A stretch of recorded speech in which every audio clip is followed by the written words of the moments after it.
Good evening. Welcome to World News segments on Independent Television Main News. I am Roslyn Ewurame.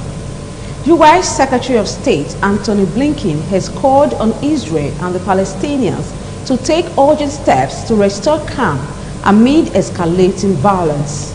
Speaking in Jerusalem, Mr. Blinken reiterated U.S. support for a two-state solution as the best way to bring security to the two sides. Mr. Netanyahu, however, did not respond to Mr. Blinken's declaration of support for a two-state solution. The visit comes after two gun attacks by Palestinians in East Jerusalem at the weekend, which killed 7 Israelis. The Israeli Prime Minister has vowed to take tough measures in response to the attacks at the weekend.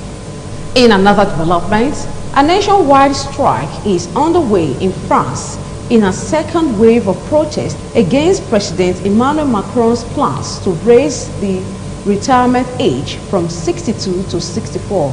8 big unions are taking part in the strike, which is disrupting schools, public transport and oil refineries.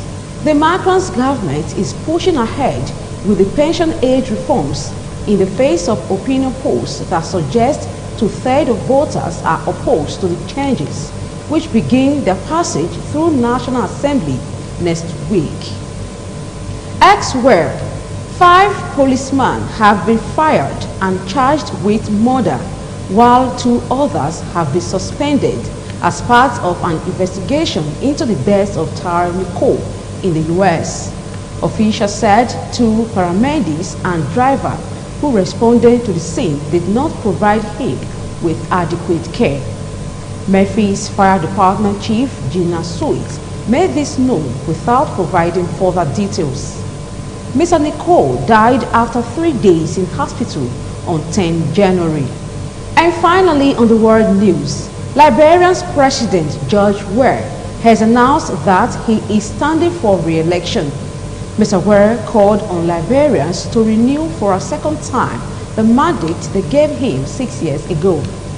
Meanwhile, Mr. Weah has been accused of economic mismanagement during his time in office. And that wraps up the World News segments on Independent Television Main News. I am Roslyn Ewurame. Good night.